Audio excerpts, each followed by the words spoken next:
Welcome back to Ride on MMA. I'm Connor. This is Yaz. And today we're going to be going over a super simple but fun drill that's going to teach you to fight exactly like Pereira. It's going to be really easy, maybe a little bit advanced on the pad holding side, but for the hitter, it's going to be fun, it's interesting, right? And it teaches you a lot of really good skills when it comes to applying your striking. It's not just learning the mechanics, not just focusing on the fundamentals. We're going to learn how to apply all of those strikes, okay?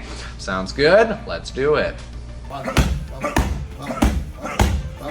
So we're going to be going over some really easy stuff, which is going to teach you to fight exactly like Alex Pereira. So, right, we all know his style, his hands are a little bit lower. He throws his punches really good straight, so they're long, right? He uses his range so effectively, and he has that amazing lead hook. So if you follow the sport at all, you know exactly what he kind of looks like. It's interesting, it's unique, not necessarily fundamental for how we learn our striking when we're first starting, but a really easy way to apply some of his strikes, which looks something like this. Boom, right, it's long, it sort of loops, his head's moving off the center line with a lot of those strikes, as you should if you're gonna get into more advanced level striking, is with this drill right here. I call it the Pereira drill, and I saw him doing it on his Instagram. I'll put a little clip in there, but let's break it down a little bit and kind of get a better understanding of what he and his coach are actually doing in Connecticut. Yazzy's gonna hold one hand in front here. The other hand is gonna be directly behind that pad.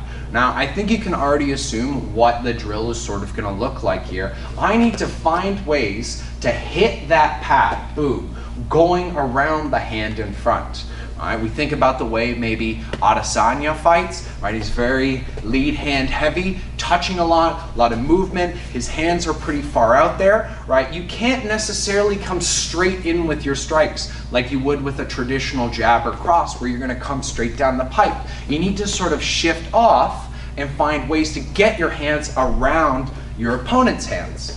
So, Yazzie holds that one pretty far out, the other hand's gonna be slightly behind, and this is the essence of the drill right here. Super easy, a little bit hard when it comes to pad holding. For the hitter, you sort of figure it out pretty quick how I'm gonna find ways to hit that pad. All right, so I like calling these intercept counters, where you're sort of shifting off as if you're doing head movement while you're throwing your strike. It's a lot of that sort of intercept counter look to it. So if you're hitting, make sure that it looks like this from your perspective. Yeah, it needs to be as head-on as possible, where this guy is really obstructing everything that I can throw at that pad. I'm gonna be throwing my jab, my cross, boom, all right, shifting my head off, all right, taking subtle angles, still trying to be linear on my punches, all right?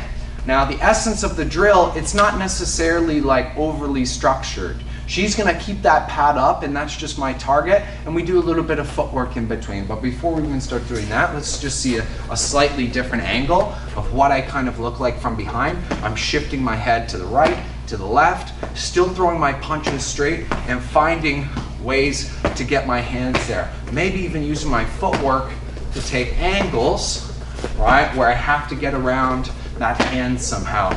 And now start chaining it into combinations once you start getting the singles down, right? You always start simple and then you build your way up, right? For the pad holder and for yourself. If you just start blitzing that pad, right, they're gonna fall apart really quick. Say another thing too, if holding the pads is tricky, this might also be easier to do like pad hold with gloves, especially when you start incorporating hooking strikes. Yeah, because like more advanced pad holders might be able to read really quick and open the hand up to where you need to be catching, but at least with a glove, it's sort of just like a plain target. You can sort of hit it anywhere and you don't necessarily need to think about it that much. All right, so me and Yazzie are moving a bit.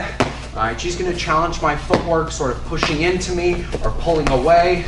All right, I'm gonna find ways to that target. All right, so I hit a double jab, shifting my head to the right, and then I shifted back in, all right, to hit my right kind of semi-straight, that looping straight. All right, and then we continue to move. But it starts becoming a really fun drill. All right, maybe hold my hands like that. My hands low, my chin's high. I'm doing everything wrong when it comes to fundamentals, apparently. You have to keep your hands up 24/7 if you're a fighter, or else you're terrible. Right, everybody? Right? striking only works if your hands stay up the entire time. It's the only way you can do your striking. All right. That is, that's okay, it was my fault, I gotta get around it. All right, try to, all right. It's hard pad holding, it's not easy. All right, but if you can get a good pad holder to do this sort of drill, or if you're a coach, right, start doing this with your students. All right, let them work a little bit more open-endedly. All right, don't force them to always be doing, all right, these choreographed techniques where everything's super mechanical. All right, let it be a little bit more fun and let them experiment a bit. All right, you got to be good at pad holding though. I can't say that enough. All right, if your arm gets tired, switch hands. I'm just such a big fan of drills that you can do where it's not choreographed, where it's not mechanical. You can allow the person to express their martial arts, not to get too like, you know, whatever about it. It's nice to have drills that have a clear objective, but loose when it comes to rule set. So again, lets the person develop their own style, have a little more fun with it, and yeah, come to their own natural conclusions about things. When I did a breakdown of when Pereira knocked out Sean Strickland, and Strickland kind of has a very similar style to what we're sort of working against here. He's very handsy, right? He's always out here sort of like pawing at all these punches and jamming up his opponent's strikes. People think Sean Strickland sucks, but he does that style perfectly. It's more or less like a really long guard Muay Thai sort of style where he's like up like this, just jamming up every single strike that comes at him. And it's quite hard to actually hit somebody when they're good at using their hands and getting in the way of everything.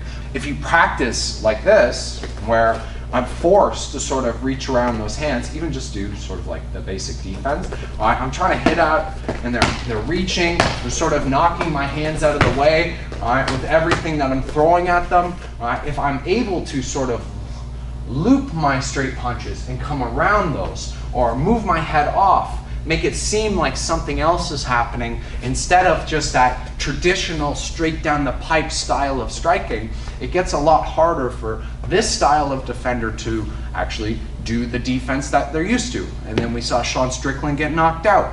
We saw Adesanya get knocked out. Two guys that play a little bit of a longer guard.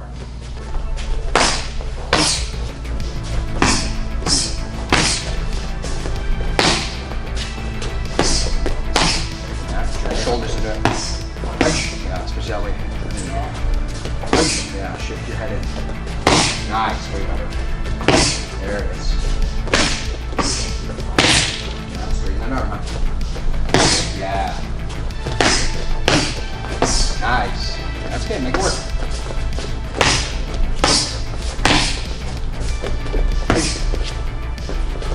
Nice. Good job. Keep it going. Yeah.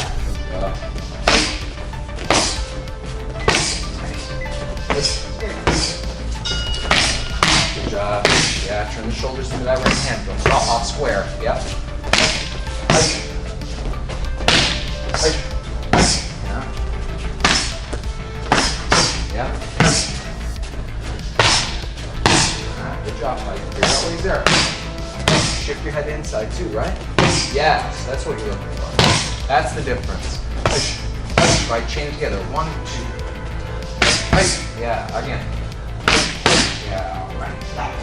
So some good things that we actually just learned from watching Yazzie do it there, right? Even just in that maybe 2-3 minutes that we were hitting it as a demo, I noticed that she wasn't shifting her head in enough when she was throwing that right hand. She was sort of stopping herself a little bit short, and I think psychologically, because that hand's in your way, it makes you want to pull back a little bit and not complete the entire motion. But in fact, if she committed more and really leaned into that left side when she was throwing her right, then it would have been landing cleaner and cleaner every single time. But hey, that's just stuff that we need to practice on, that drill sort of exposed.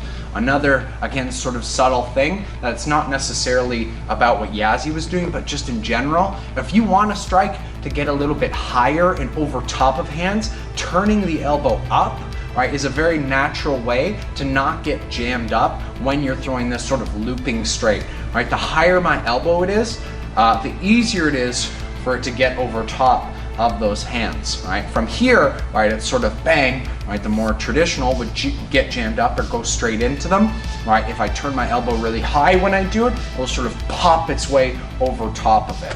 So some interesting little things that we've seen there. She used some footwork, right, a little bit of angles, and found all kinds of different ways to hit that pad.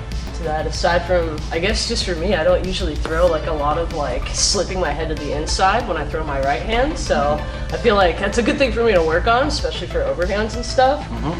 But yeah, again, expose it, I just don't really work that much. If you have any comments, leave a comment. I'd like to see it. I don't know if you've done this drill before, if you've seen it before. I don't know, it's the first time I've ever seen it in the Instagram video. Leave a like and subscribe to the channel.